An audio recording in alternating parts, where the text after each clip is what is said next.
Hello. Hello, hello. Welcome to the weekend playtime stream.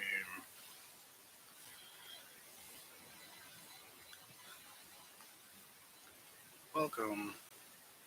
All right, cool. All set up. So, yeah, happy weekend. Sorry the stream is a little bit late today. It's been a little bit of an odd weekend.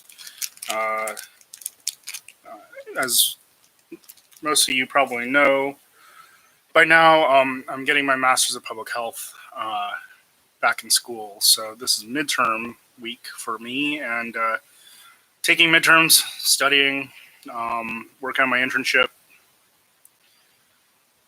It's been so it's a little bit busier this week than normal, and I am beat. I'm tired, but things are going well, and we're gonna finish this Black Doctor today, and just kind of hang out and chill. We're gonna put the wing on, and we can talk about some things. Yeah. Just organizing my tools. Got my ball tying wax. Again, as usual, you'll notice that I have not switched to black thread like I would normally, and that's because the Black Doctor has a red dubbed or wool head, and I find that black thread oftentimes shows through. So we're going to use white thread. Yeah, and I'm going to continue down this the path of tying all of the, hopefully, eventually tying all of the different Doctor variants. So if you remember, a couple weeks ago, I think 3 or 4 weeks ago, we tied the Helmsdale Doctor, and I've tied obviously I've tied a Pryce Tannat Black Doctor before, but going to tie it again. I was waiting for some materials to come in to tie some of the other Doctor variants. I got some of them in. And so we'll be tying those eventually. I also got some very nice materials in for some other flies. So we're going to be doing things like silver gray, silver Wilkinson, maybe like black and gold. I don't know. We'll do a variety. We're not going to tie all the Doctors straight in a row because that would be ludicrous. And also very boring because they're all very similar. And I might tie some of the Doctors not on stream, just to get them over with, or not get them over with, but just to tie them, get them tied. Again, because the Doctors, they're all very similar, outside of like the Helmsdale Doctor or the White Doctor. Excuse me. They differ in hackle color. They differ in, slightly in wing composition, but they're all pretty similar. So I'm going to roll up my sleeves. I'm wearing, for the first time on stream, I think I'm wearing suspenders. I am turning into my grandfather. No, I'm wearing suspenders because I'm very, very quite pleased about this, but despite my fumbled-fingered sewing abilities, I managed to sew all the 6 buttons necessary to wear suspenders into my nicer work pants. So, I don't know. I'm a little bit like that kid who gets like a new toy at Christmas and then like drags it around the house with them like for the next 3 weeks. Yeah, that's me in suspenders right now. So anyway, let's get started. So the underwing on a Black Doctor. Hang on, let me go open the window just a little bit more. Right now my setup is I have my desktop computer behind my laptop. I'm filming on my laptop, so using the integrated webcam. Like I said, I would love to upgrade the webcam. To get a nice webcam, it's super expensive, especially right now since I'm not working. Um, but anyway, I've got two computers running, plus my own body heat. So this room that I use as my study, as my office, can get a little bit warm, which is why I always have the window open. Eventually, when we turn the air conditioning on, hopefully I won't have to have the window open. But excuse me, 1 second.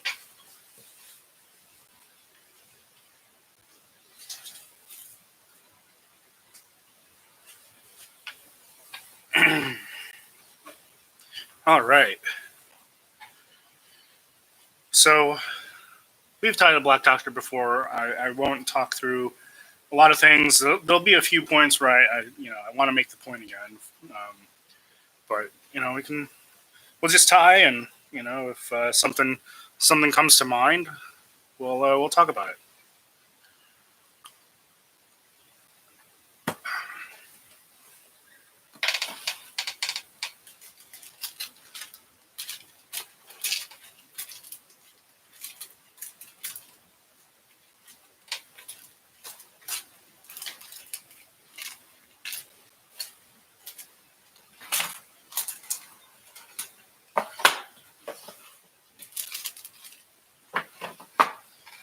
Like I said, I got earlier this week. I got a resupply. I got a shipment in from John and Terry at feathersmc.com. Still not sponsored. Uh, and amongst the feathers I got was this very nice, uh, um, very cream colored, light golden badger cape. So silver grays all day. But Black Doctor. Although we'll see how long this goes. How long I end up gabbing at y'all. But I might be tempted to even start a silver gray today. Maybe could be convinced.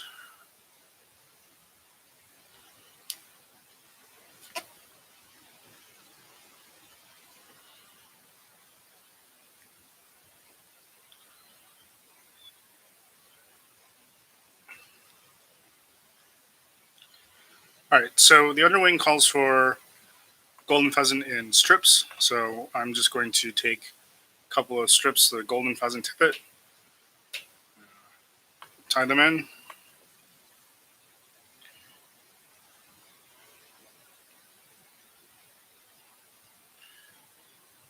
Like so. So now I think I want just a little bit more bulk there.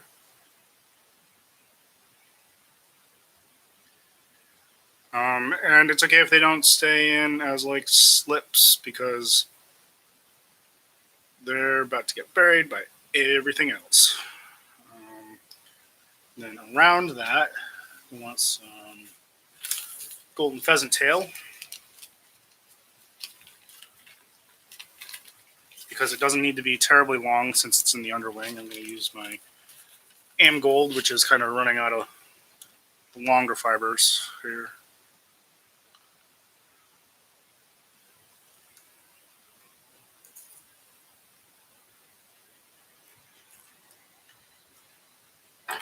We'll just use some narrow strips because, again, this is just the underwing.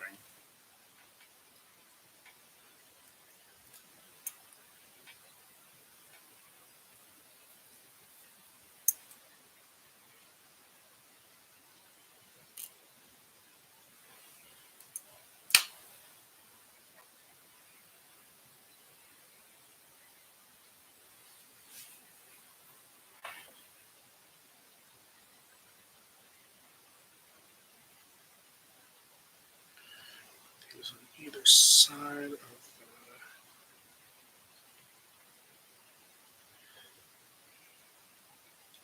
Just gonna soft loop those in.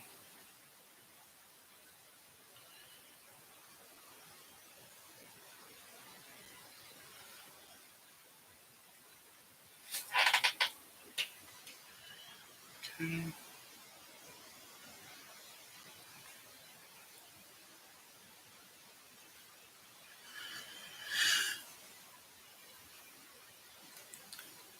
Wax my thread.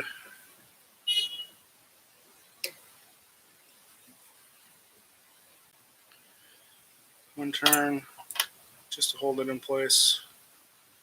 Trim this.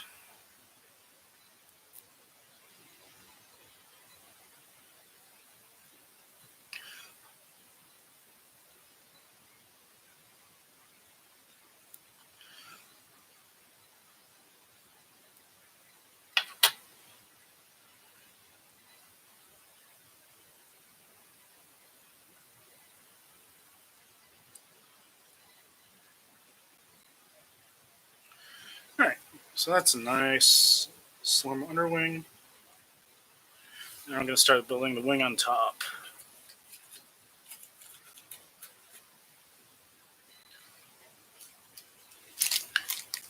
Now, as usual, the first component will be peacock wing, because these fibers on peacock wing are significantly shorter than the turkey that I'll be using for the rest of the wing. So we'll start with these. And when we marry these into the wing, we'll marry them in short.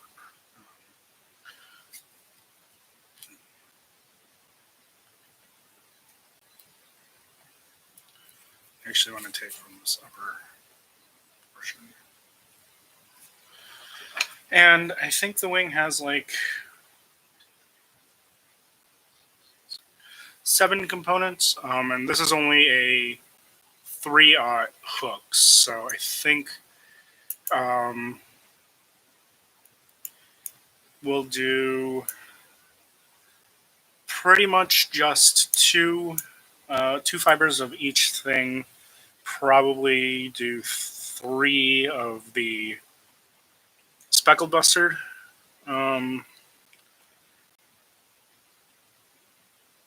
Because what I think I want to do is I want to put a piece of speckled bustard between each of the colors. So, yeah, that should end up being about 15 or 16 fibers in the wing.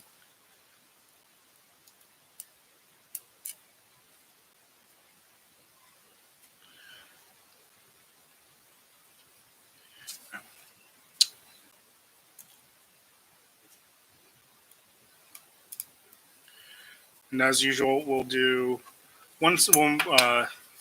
cut the fibers for and marry up one side, and then we'll do the other side. That way we can see how it looks and change it if necessary.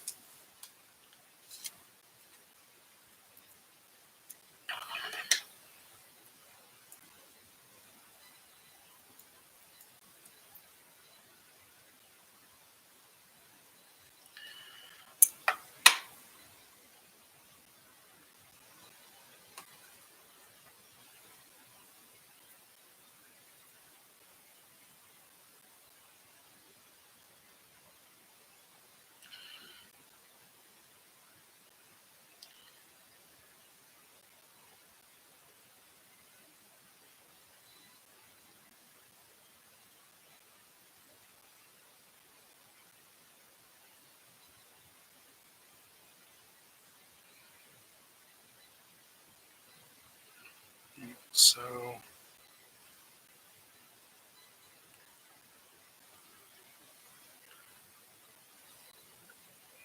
just burying the peacock.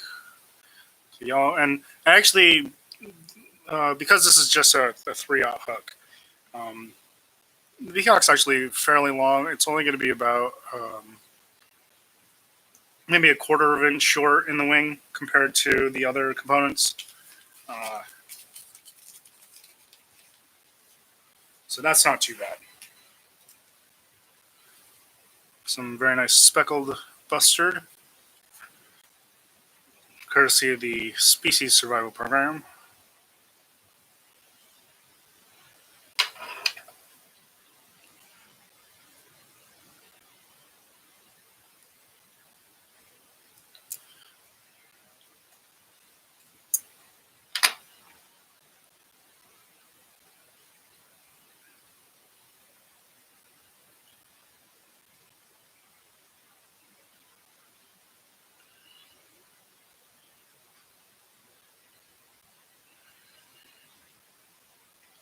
All right, so I just want one fiber of speckled buster in between each of the colors.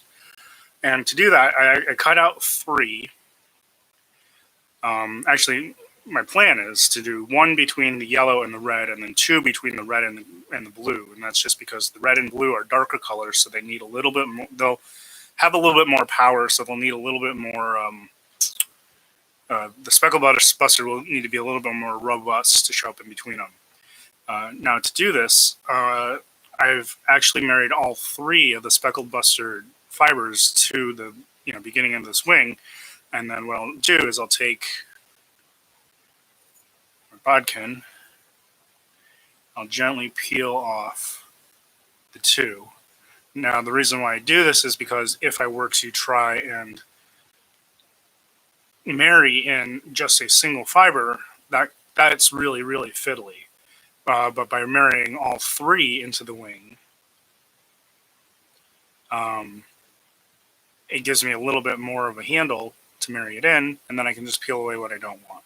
So that's a nice trick for marrying in single fibers, and it makes it a lot easier to do that. Now, eventually, if you're just marrying single fibers, like 1, 1, 1, 1, all the way up the wing, you will eventually get to the point where you have to marry in a single fiber. But if you do it this way, you'll have to do that less. So.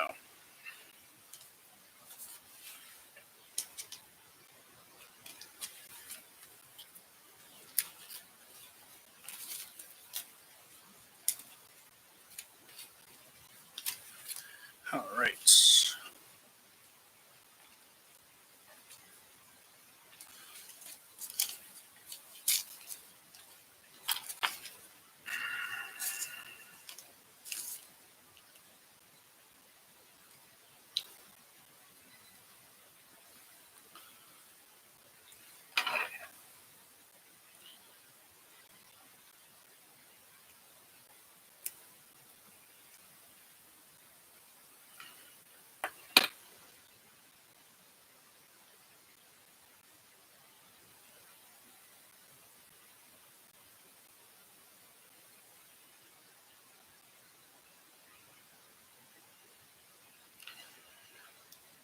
I like putting Floric in between colors because it gives it a nice kind of accentuation, a nice little pop of a neutral color in between.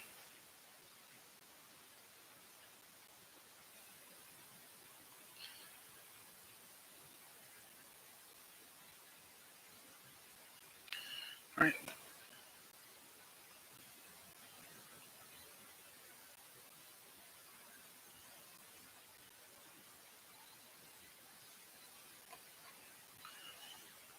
It's just kind of like if you draw something and you put a little bit of like a black line in between blobs of color, that really kind of makes things pop. I am not a fantastic drawer, so yeah, but I know the principle, and this is very similar principle to that.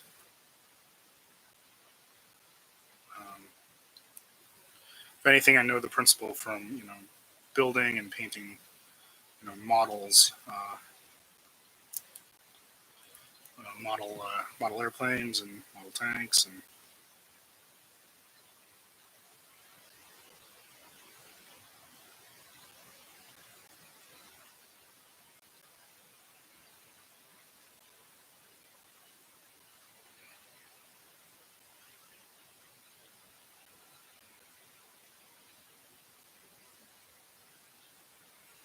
Yeah.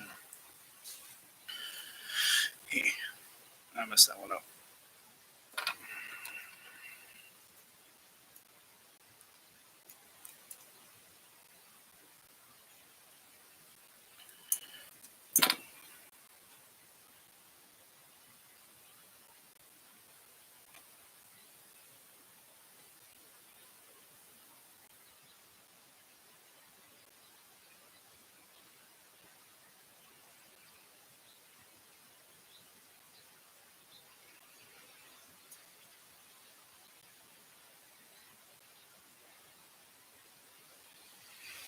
So there we go. There's all the colors incorporated in the wing.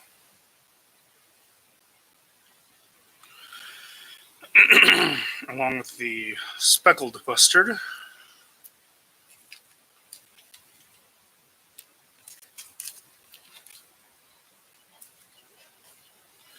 Now, I'm using a fluorocarbon substitute.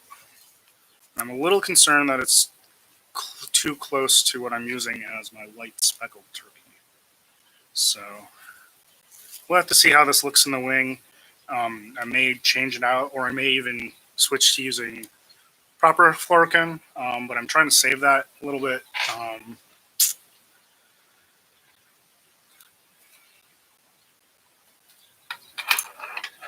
There's always going to be a little bit of uncertainty about the supply of certain feathers, and fluorocarbon happens to be one of them.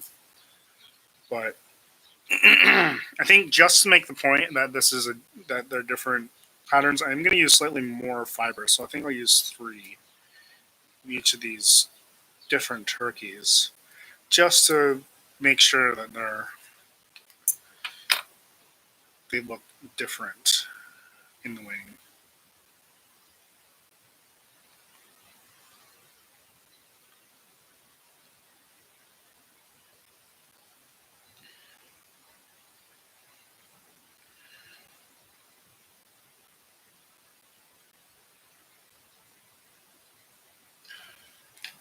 And light model turkey, very light model turkey.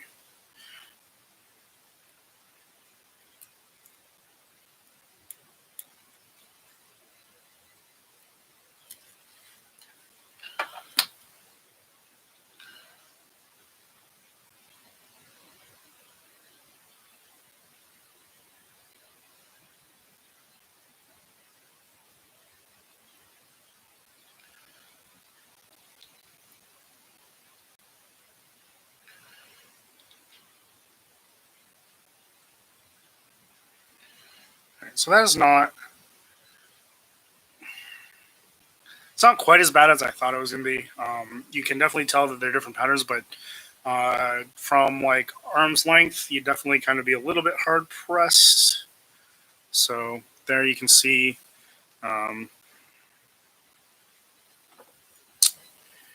here on the top, we have the light modeled, and then this kind of more striking barring is the other turkey that I'm using as a fluorocarbon sub. And as you can see, they are different, but they do kind of bleed into each other pattern wise. This might be one of those instances where I tie the wing in and then decide it doesn't look quite right, and go back and redo the wing. We'll see. It's just that this light model turkey has just one strong bar, which corresponds to one of the strong bars from my fluorocarbon sub, and that's that single bar is ruining the whole effect. So we'll, I don't know. I'm gonna tie it in. I'm gonna tie the wing in and see how that looks on the fly. Because it could be that ends up being just perfectly fine.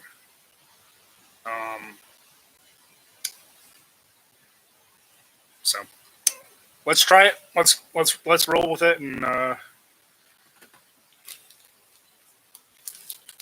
can always come back and change it. Oops, that's right. I already cut the peacock for this side. Need a yellow slip for this side.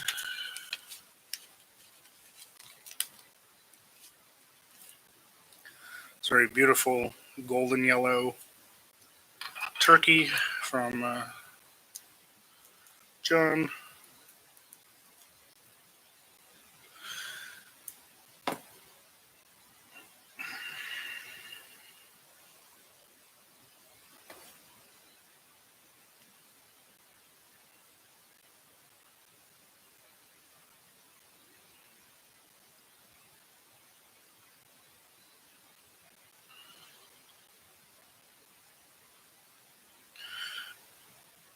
And just like the other wing, tying in the peacock a little bit short.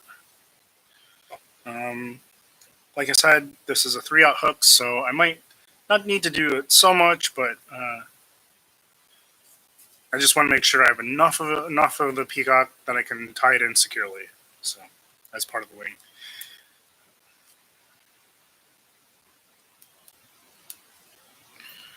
So again, 3 fibers of speckled or Cory bustard.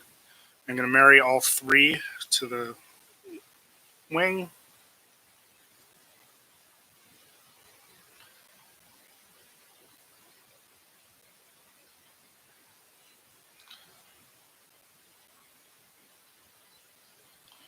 Take my bodkin.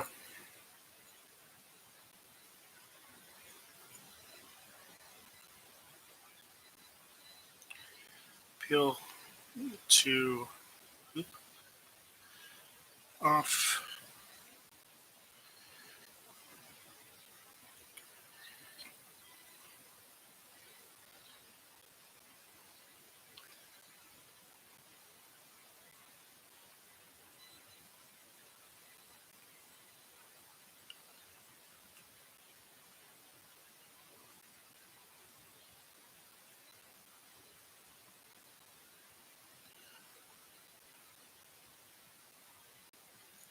Huh, that was really interesting. So might not have caught it in the camera, but in fact, this little segment of Cory bustard has a twist in it, where one of the strands, one of the fibers crosses over its neighbor, and anyway, apparently it's been like that long enough. The barbs are kind of wonky in that area. I have to keep an eye on that.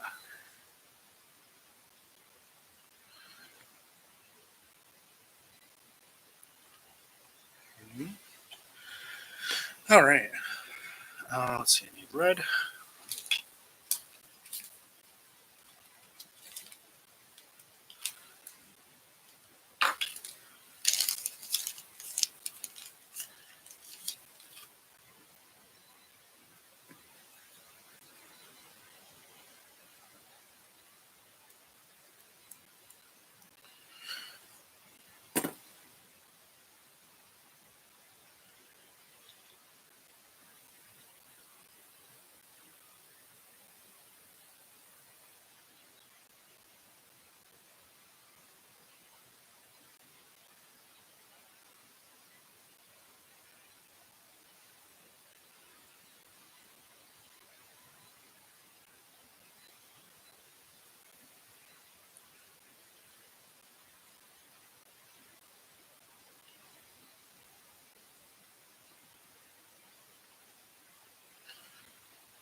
Okay. And blue.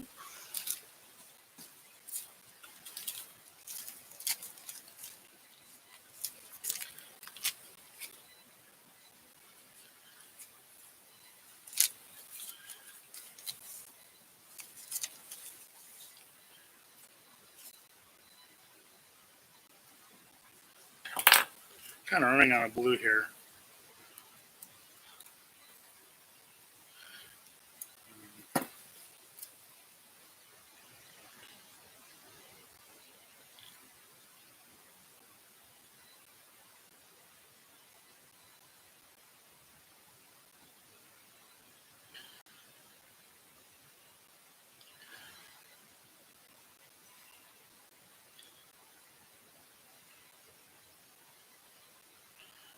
Now you might look at this feather of blue and you say, well, you're not running out. You have this whole side. Well, in fact, if you look at the feather from this angle, you can see that this side has a pretty severe recurve, which means, so normally if this is the front of the feather and this is the back of the feather, the fibers tend to curve away from the front, so front to back. But these fibers, in fact, curve this way. And so that makes them pretty poor for tying into a mixed wing. I can use or a built wing like I'm doing now. I could use these for mixed wings, but again, because of their recurve, they'll tend to splay out from the fly instead of curving back in. So these are a little bit harder to use. You can use recurved fibers um, in a built wing if you put strongly curving, fibers which curve strongly the correct way on either side. And that is kind of what I'm doing in this fly with this turkey, but it has to be a pretty soft recurve. And so this recurve here, these are more flat than recurved. This is significantly more recurved on this feather. So this blue will be a little bit harder to use.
All right.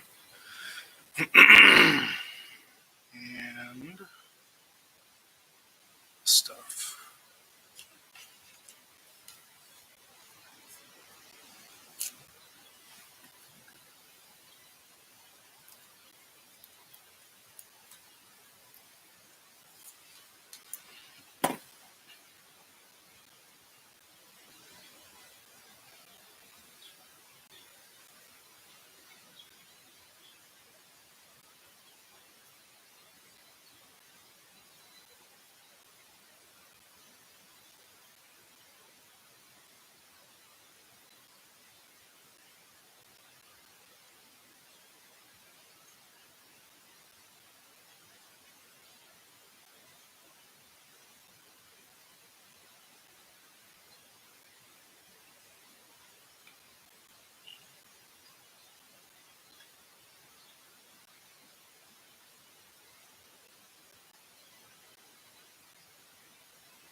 All right, so there we go. That's the other side.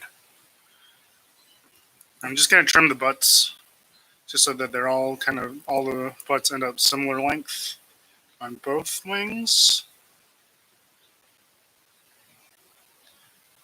That will just help keep the wings aligned. I'm going to place them back to back as usual.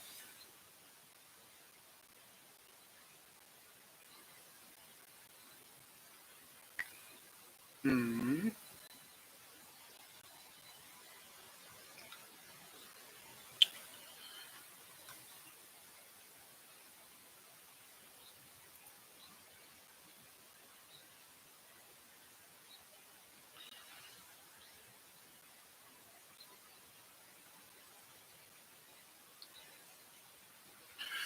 So there are the wings back to back. Make a nice little tent. So see how they tent out like that. That helps just drop them in over the underwing.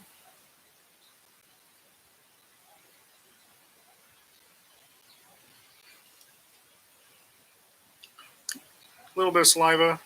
Could use water. Just soften up the wing right there at the tie-in point. Just gonna. So with this hand, I'm pinching right at the tie-in point, or right behind the tie-in point, and I'm just using this hand to lift the butts of the wings. I'm just compressing those fibers down a little bit for soft looping and compressing.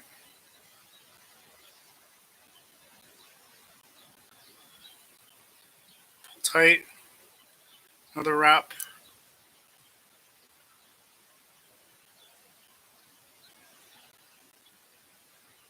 There we go. There's the wing tied in. Just gonna stroke it out so that it looks good.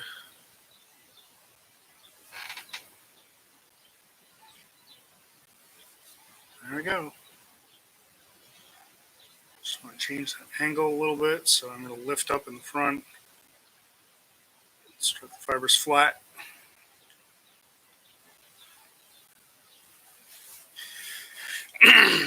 So yeah, so the effect of me lifting the butts and pinching right behind the tie-in point basically means I'm holding the wing steady so that the wing itself doesn't shift, but I'm helping to compress that tie-in point, and that just makes it a little bit easier to keep the wing from shifting around and moving while you're tying it in. So I'm going to wax my thread here.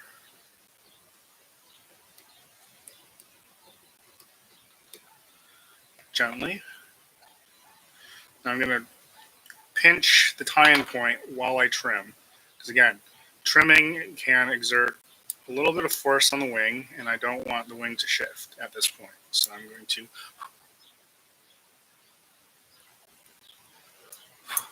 hold the wing in place. And now with my wax thread, I'm going to just finish binding down those butts.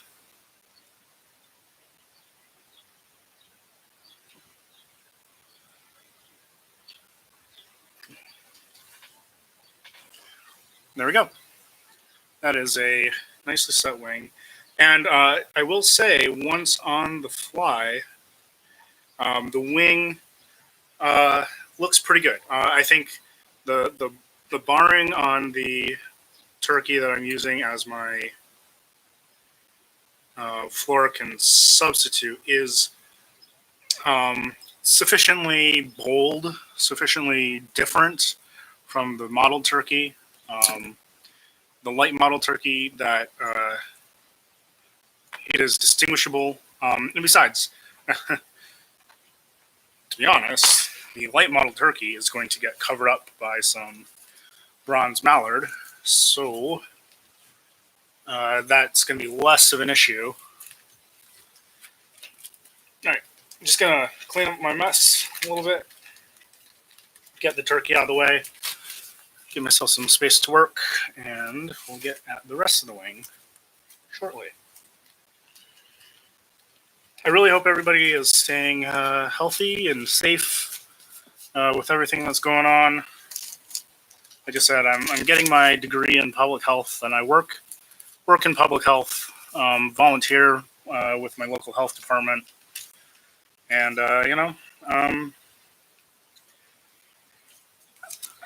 generally of two minds. I think people should take this very seriously and take precautions, but I also don't think people need to be scared or panic, because if you take precautions, it's fairly unlikely. I won't say it's impossible, but it's fairly unlikely you'll get sick or have a severe case. But I think you definitely need to take it seriously, and I'm very worried about the number of people who are not taking it seriously. and are not taking any precautions, I think it's reasonable for people to go out. I mean, I go out for walks every day, or almost every day. You could go outside, go to the store, but you just need to do it with a little bit of common sense and a little bit of caution. A few precautions, and that's perfectly safe. There, I will say there are certain businesses, certain professions that are more at risk just because of what they do.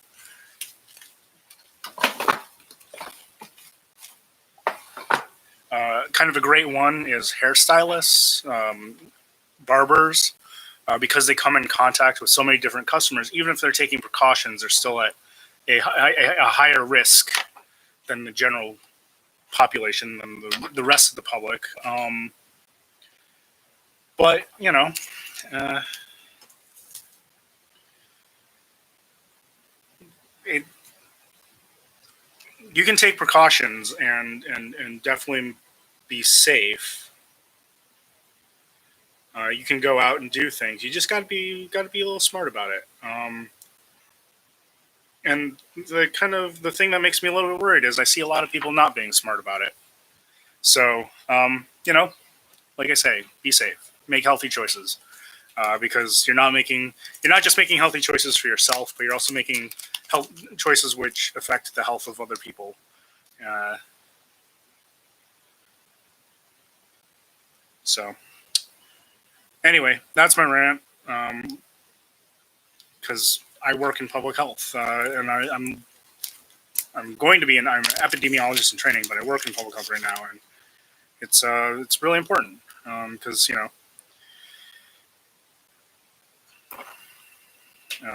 this is it's very it can be, for people who are at risk, it can be a very deadly disease. And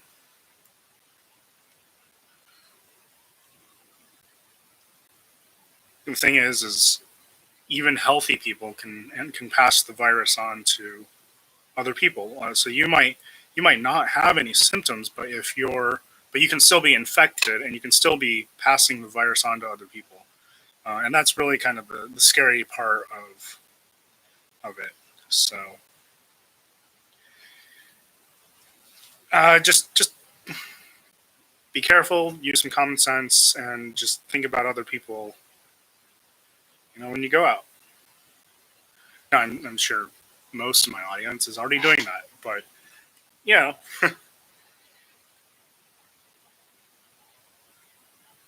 it never hurts to be reminded every now and then.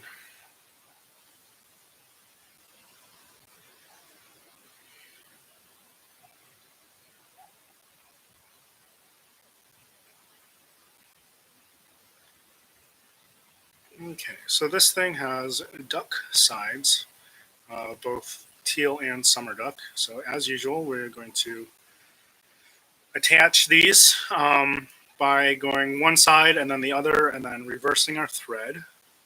I'm going to show you, if I can, I'm going to try and show you a different method for doing, um, or a different than normal method of doing mallard roofs.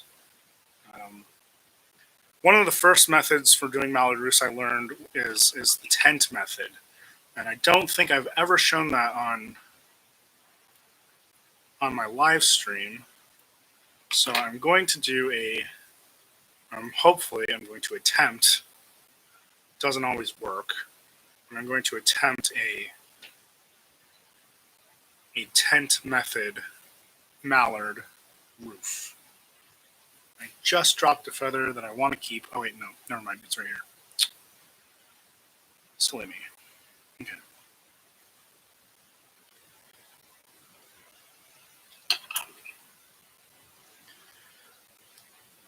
So anyway, the duck sides are going on individually, as usual, and then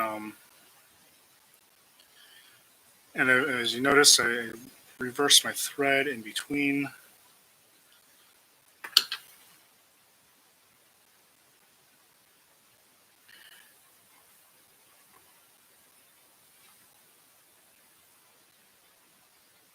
Well,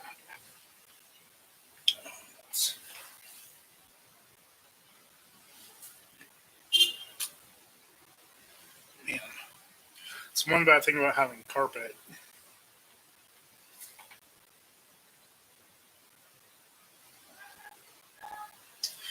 If you drop a slip, something, it's gone.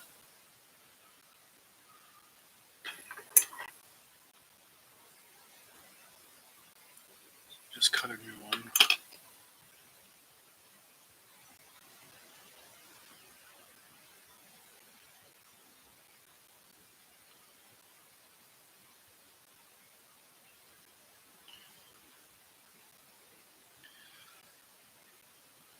So,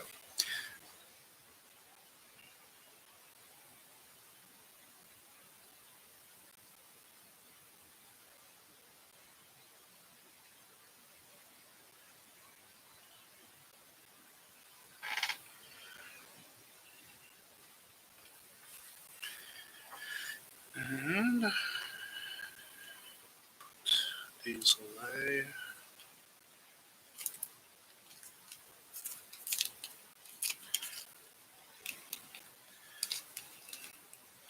Man, for some reason, good duck pairs have been difficult to come by, or duck flank pairs.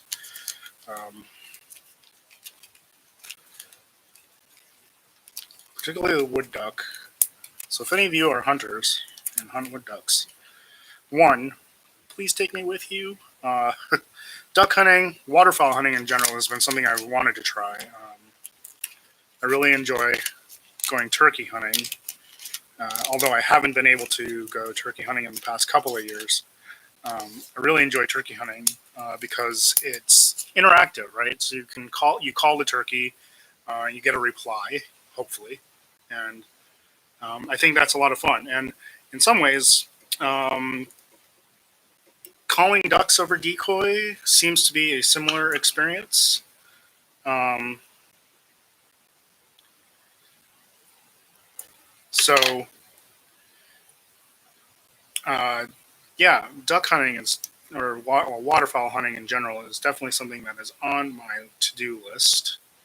Um, besides, besides getting back to turkey hunting, but also I need the duck flank.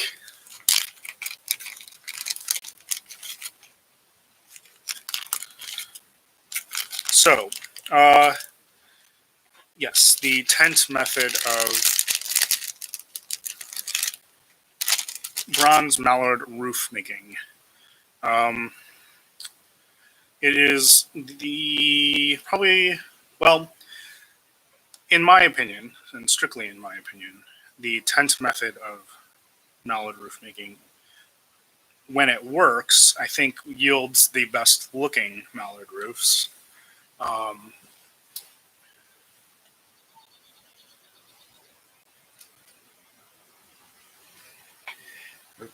so that's also right. It is also my opinion that of the methods for making a bronze mallard roof, it is the most difficult. Man, what are they yelling about?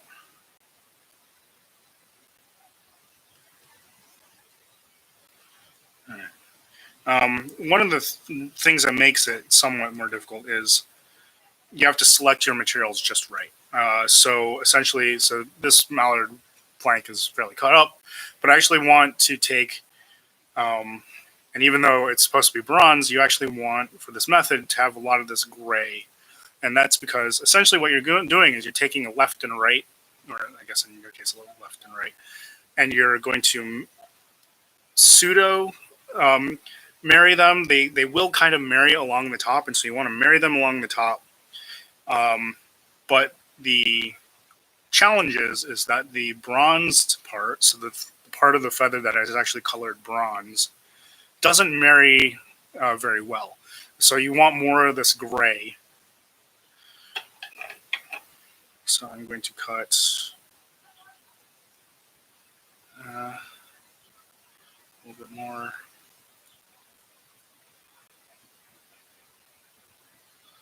So a bronze slip about that wide from that side, and a equivalent strip from the other side.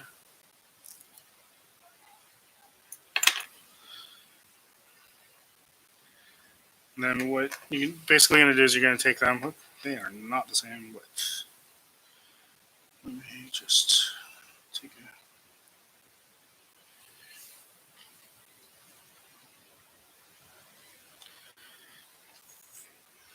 All right, so I'm going to take them.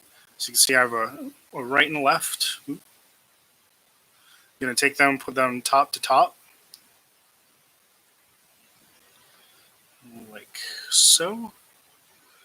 I'm going to kind of, you know, preen them together almost as if they're being married. So you get something that looks like this. And then I'm going to carefully, they won't be exactly married, but I'm going to carefully fold them over. Now, what you want to do is you want to you want to shape them. So this is already starting to shape well. You want to shape them. You can roll them like this to help shape them. You want to shape them so they follow the contour of the wing, so that when you put it on, this will sit just like that. Then what you want to do is take your bodkin. Just want to make sure that the butt ends are on the appropriate side of the wing.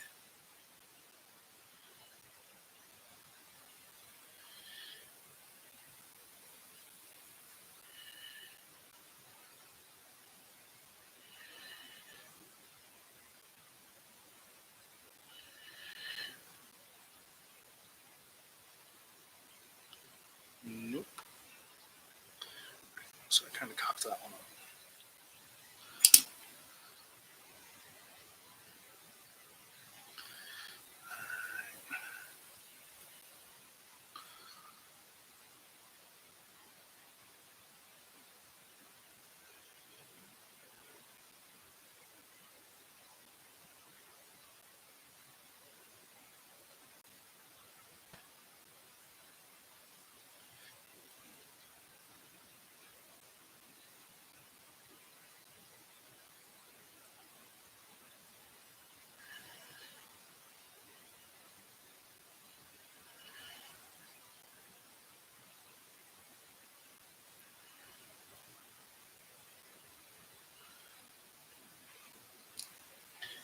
I'm going to use a little bit of saliva just to soften the slips right at the tying point again. I'm going to soft loop.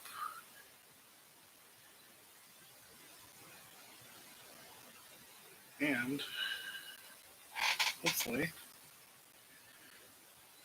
should just form a nice bronze mallard carapace right along the top.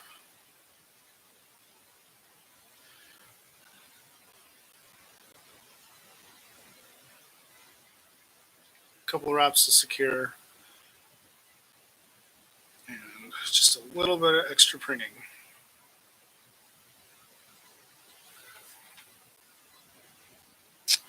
Oh.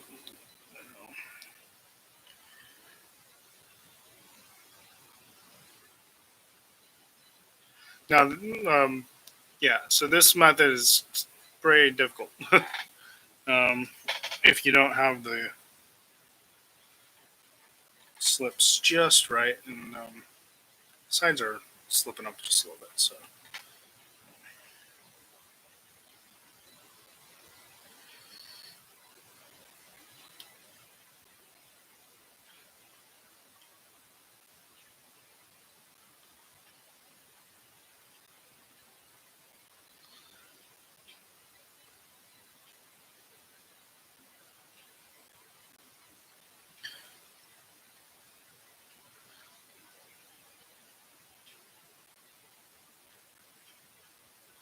Yeah, so I'm essentially just doing this, shaping them, um, shaping the slips so that they follow the contour of the wing. It also, like I said, it helps marry them along the top of the slips, where the slips, two sides meet. And actually, this is a great method for creating like spayfly wings. Uh,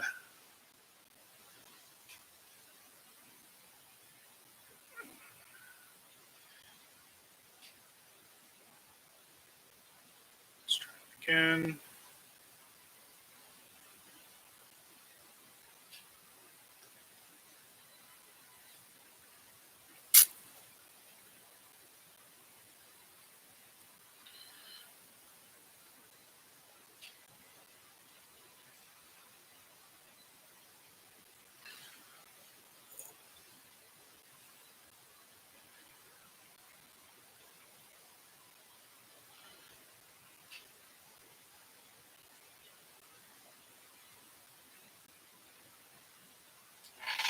There we go.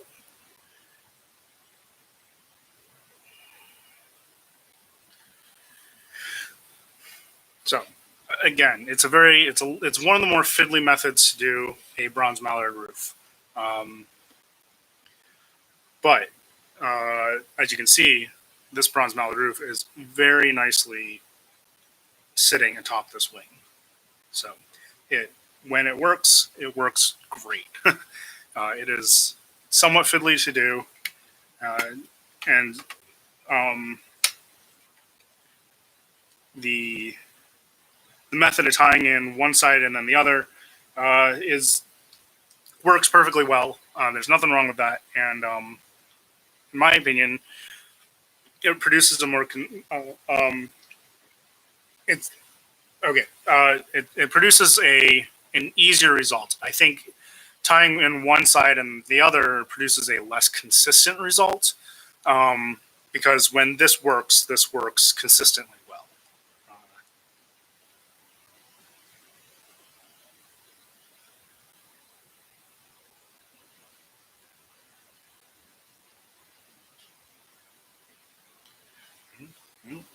the longer crust. What do I got here? Is this one longer? That one's a lot longer. I'm always a little hesitant to use my super long ones because I would like to save really long ones for the big 5/0 hooks.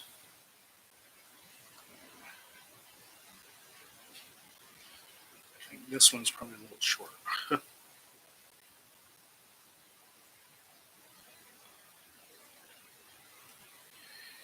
No. Try it.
First off, what I probably should do is secure the ends of these bronze mallard slips. So I'm just going to give foot a light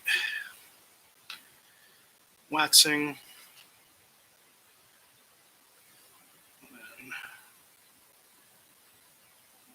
a couple of turns over the butt ends of this bronze mallard, and then I'm going to trim.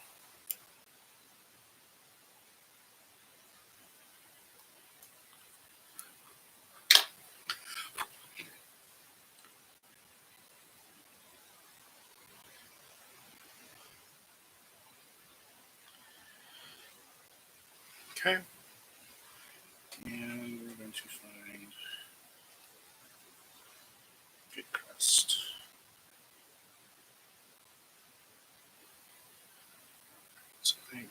this crest is probably going to be the one we're going to need to use.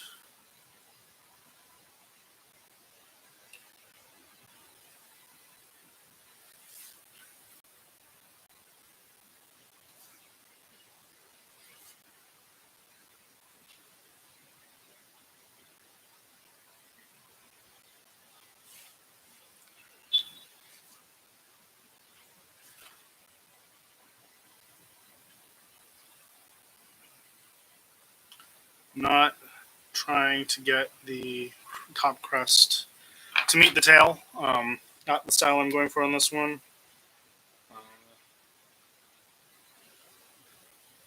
As you can see, the angle of the tail is pretty flat, so I'm not expecting for the tail and crest to meet, but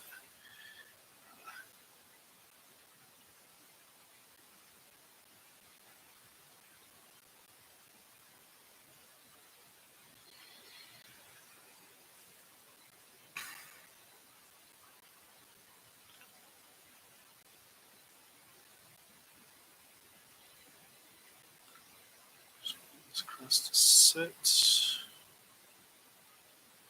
See?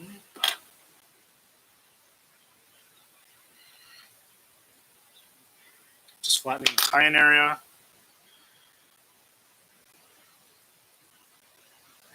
Giving it a little bit of a crimp to help it conform to the wing. Tie it on.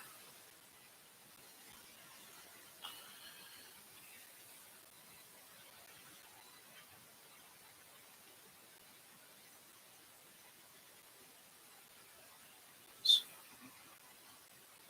what does this need?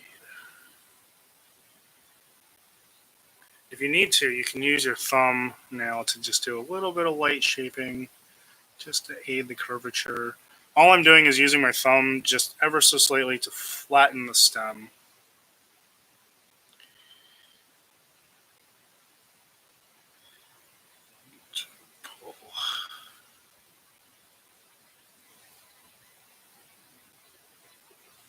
To flatten the stem right there, where I want it to curve a little bit more.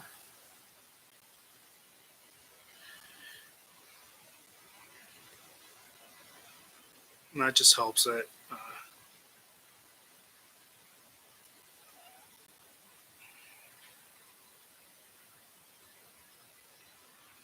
So actually, that looks pretty good. Nice. Cool. So with that, I'm going to wax my thread. Always waxing my thread. Take a couple of securing turns for the topping.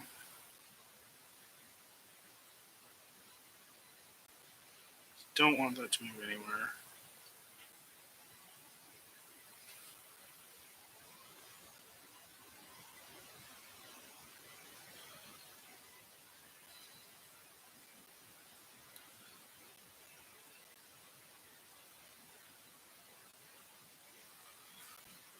And horns. Blue and gold macaw, like usual.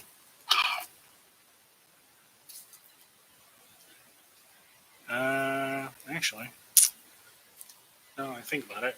Sorry, looking at my recipe. I don't think it has horns. All right, sweet. So, great.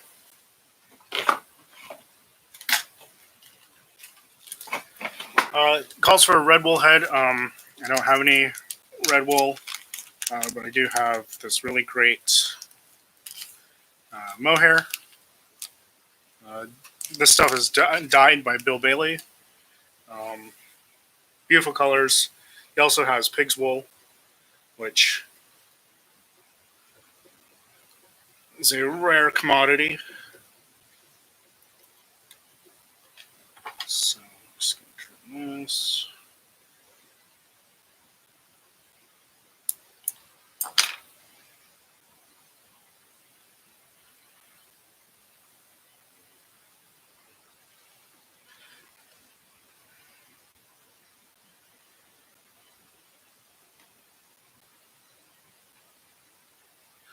dub my thread for the head.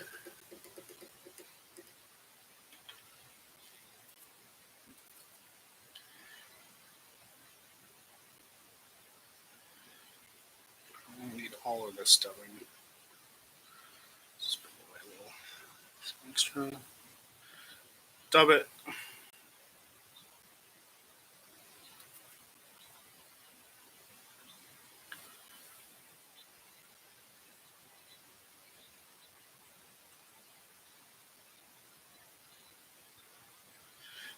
Slightly more full head than that.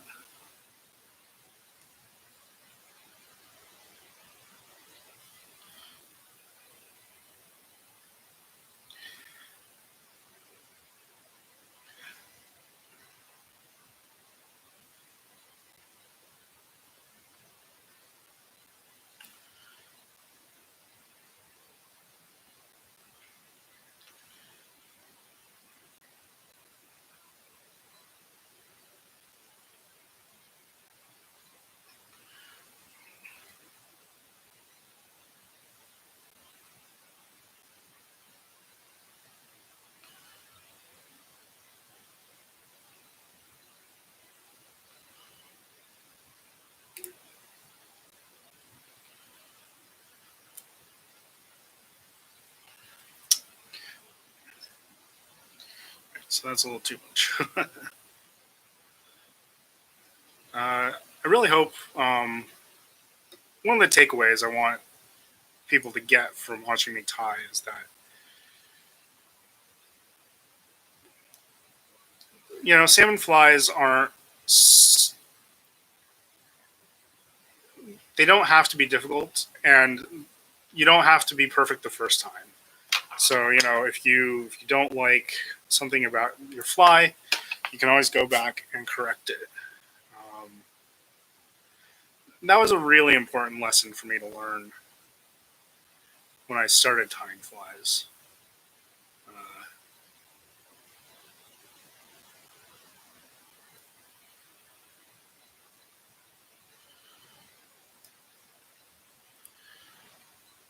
There we go. That's nice, neat. So that we'll finish this. I hope people have seen, you know, how if I tie something in and I don't like it, I go back, fix it, or tinker with it until I get it right, until I get it, you know, satisfactory. Um, it's a very lovely fly, although I will say, because I got the crest, the topping crest and the tail crest from different sources, they are slightly different color, and that's going to bother me.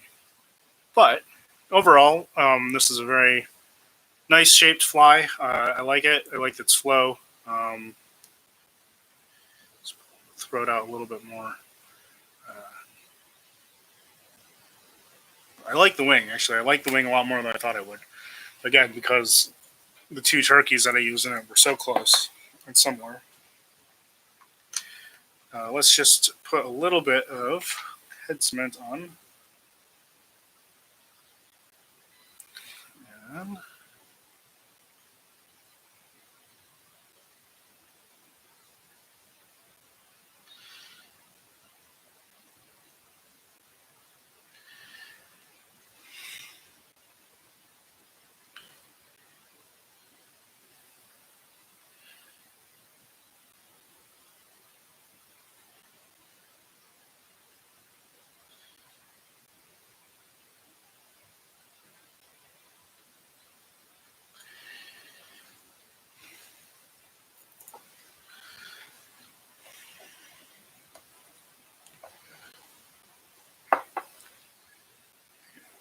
all right, so there we go. Yeah, Pryce Tannat's Black Doctor, probably for the third time on this channel. I apologize, guys. Like I said, I got my materials in. I'm ready to do some other doctors and some other flies. But there we go. That is the Black Doctor. And got one stray dubbing fiber. No, I'll get that later. thanks for watching. If you want to see more of my work, head on over to Instagram. I'm at justwondering.brad on Instagram.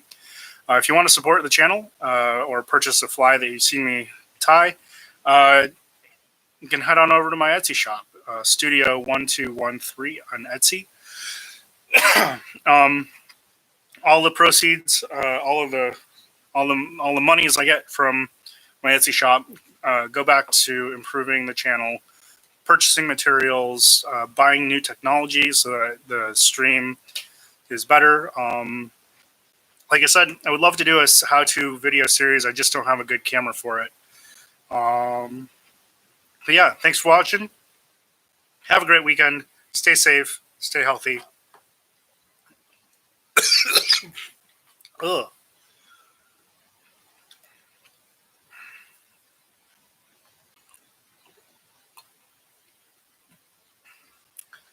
I think I got a feather down there. Stay safe. Stay healthy. And I'll see you next time. Bye-bye. Oh, that tickles so bad.